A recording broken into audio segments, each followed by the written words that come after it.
kumaliza maneno haya yote, aliwaambia wanafunzi wake, mnajua ya kuwa baada ya siku 2 itakuwa Pasaka, na ya kwamba mwana wa Adamu atasalitiwa asulubiwe. Hayo maneno. Lakini unaona watu ambao wanapanga mpango wa kumwangamiza, mstari wa 3, wanaopanga watu wa kumwangamiza Yesu, wakati ule ule wakuu wa makuhani. Unaona hiyo? Wakuu wa makuhani na wazee na watu wakamkusanyikia katika behewa ya kuhani mkuu, jina lake Kayafa.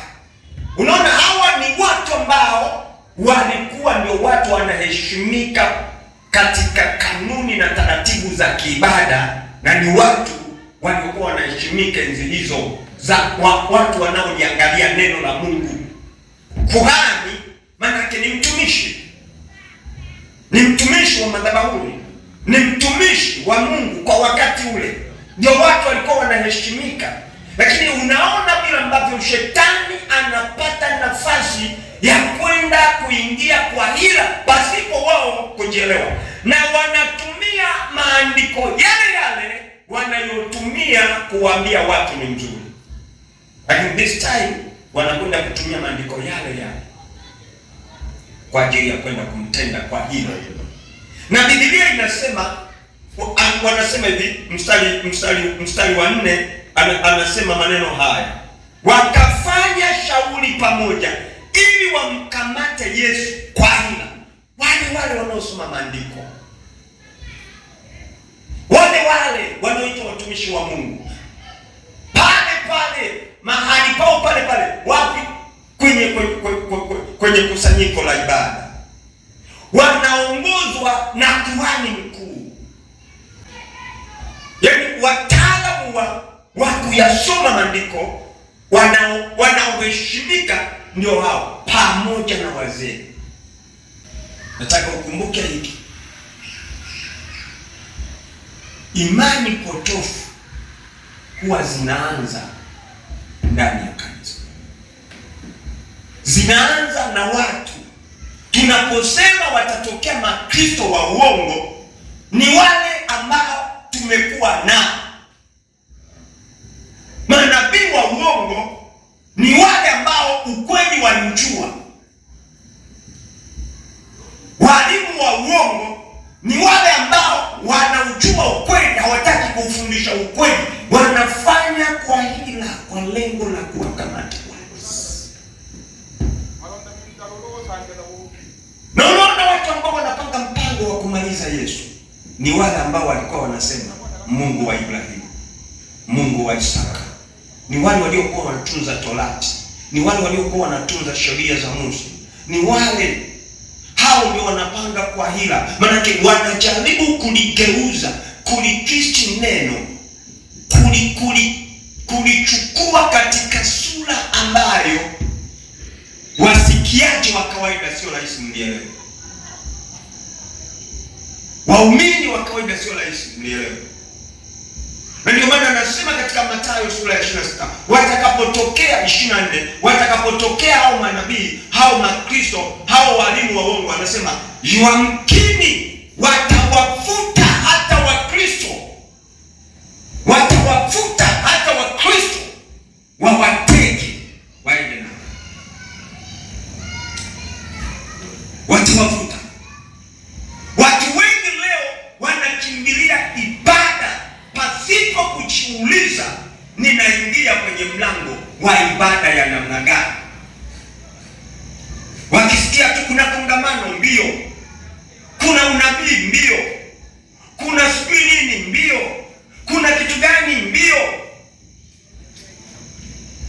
Hakuna atakayekuja kusimama kuiharibu imani yako, atakayekuja analizungumza jina jingine tofauti na jina la Yesu. Mwambie, atakayetumiwa kumpinga Kristo ni yule anayemjua Kristo. Atakayetumiwa kuwa mpinga Kristo ni yule anayemjua Kristo. Aliyetumiwa kwenda kumsaliti Yesu ni yule aliyekuwa na Yesu. Haina sababu ya kuanza kudhani ya kwamba kwa sababu alikuwa akihubiri, kwa sababu umemsikia, asipokuwa makini katika kuishi sawa na neno la Mungu, atatumiwa na Yesu anamuita. Wanaozini wanazini ni Wakristo. Wanaozini wanazini wakiwa waumini wetu makanisani. Si kwamba waambiwi, lakini shetani anatumia hila za kutosha kuhakikisha anawaangusha. Haijalishi umehubiri miaka mingapi, haijalishi umeishi kwenye Ukristo miaka mingapi, haijalishi umedumu kwenye Ukristo miaka mingapi, bado unaweza ukatekwa kwa hila. Tunaona hapo makuhani wanatumiwa kwenda kupanga mpango wa kwenda kumwangamiza Yesu. Ni makuhani. Kwa hiyo si ajabu leo ukaona wala ambao uliwajua ni Wakristo, ni wahubiri wakubwa wa Injili, wanakengeuka. Unaona, sivyo walivyotufundisha, sivyo walivyotulea, sivyo walivyotuamrisha, sivyo walivyotushauri. Leo wao ndio wanatenda yale ambayo walituambia tusifanye. Imani potofu huanza kuingia kupitia wale wale mnaowaita Wakristo. Usifikiri atakuja mtu akiwa anaeleza kitu kingine. Watakuja kwa njia ile ile, yale ambayo ni ya kweli, usipokuwa makini kuyangalia kupitia neno la Mungu wayasemayo na wayatendayo. Ningekuwa naandika hii, ningeiandika point muhimu sana, lakini kwa sababu nadhani una akili nyingi, Mungu akusaidie uelewe maana ya kuandika hivi vitu. Nairudia na hauwezi kuikariri kwa sababu ni ndefu. Nairudia, hila za shetani ni mbinu za udanganyifu zinazotumiwa na shetani au ibilisi ili kumtenga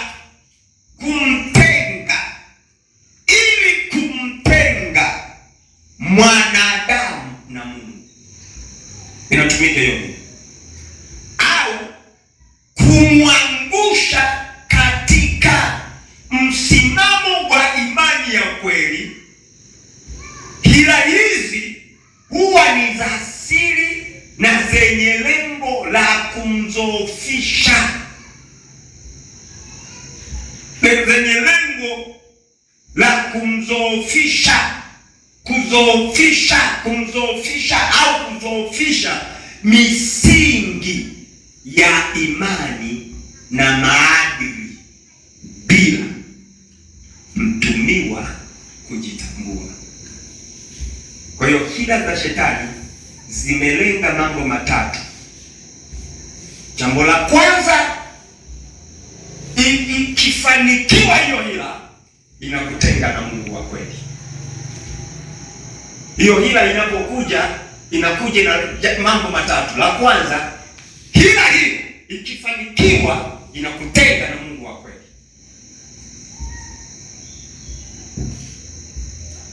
Mbili, inadhoofisha imani yako uliyokuwa unaiamini mwanzo. Ulikuwa unamwamini Mungu, imani ile ya kumwamini Mungu inadhoofishwa. Unakuwa na sababu nyingi za ukosoaji na sababu nyingi za kuona kana kwamba haiwi sawasawa. Sababu nyingi za kuto kumwamini Mungu zinakuwepo. Unakuwa na sababu nyingi za kuamini wanadamu na maelekezo yao kuliko kumwamini Mungu na neno lake na maelekezo yake.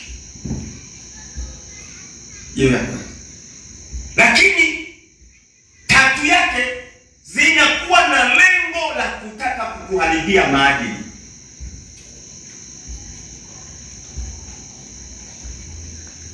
Utasikia mhubiri anasema maneno haya: nikiwa madhabahuni usiniletee mchezo, nitakufyatua.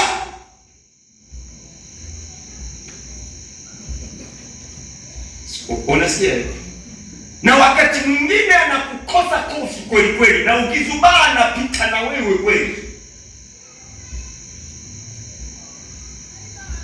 Unakuta mwanamke ama ni mke wake ama ni ananyanyaswa kwa maneno akiwa madhabahuni, amejificha kwenye mgongo wa kwamba namtumikia Mungu, usinichezee. Niko madhabahuni, usinifanye nini? Usinichezee, usiniletee mchezo kabisa. Unataka kuleta mchezo na Mungu wangu? Nakushughulikia. Hila ya shetani inapoingia inakuwa na kazi, inakuondoa kwenye maadili, inakuondoa kwenye maadili. Hata kama unahubiri vizuri namna gani, maadili ni gani lazima izingatie. Yesu alikuwa na upako kuliko yeyote, aliheshimu watu.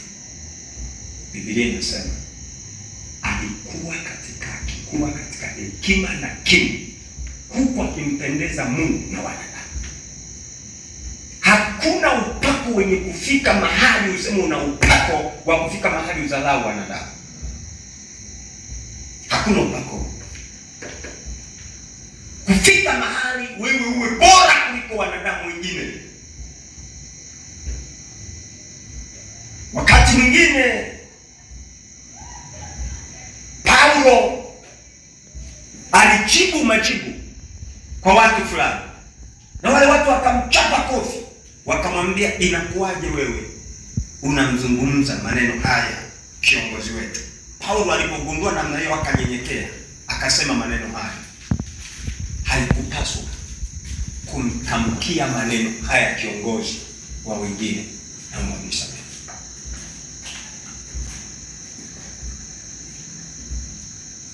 Utendaji wa shetani unapoingia ndani kwa hila, huwa unaondoa nafasi ya wewe kuonyesha ya kwamba una makosa, inakupa kila jambo kuwa una haki,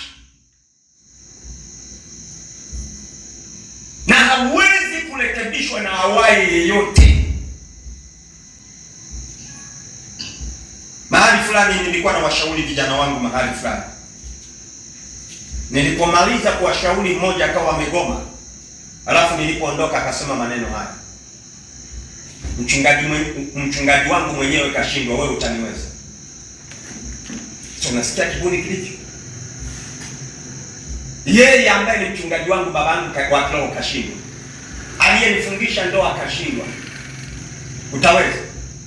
Ni kiburi ambacho tayari imani potofu itaanza kuingia ndani bila wewe kujua. Utajikuta na grupu la watu wa aina hiyo. Mwanamke asikuchezee bwana. Wanawake wamejaa duniani, kwa nini? Kwani ni mama yako huyo? Maneno haya yanakuwa yanajaa na yanatoka kwenye madhabahu na yanasikilizwa na Wakristo. Nataka nikuhakikishie, mtu akishaanza kuwa na maneno ya namna hiyo katika madhabahu ya Bwana, mahali hapo imani potofu imeanza kusimama. Ni mahali pa kuogopa na pa kwetu.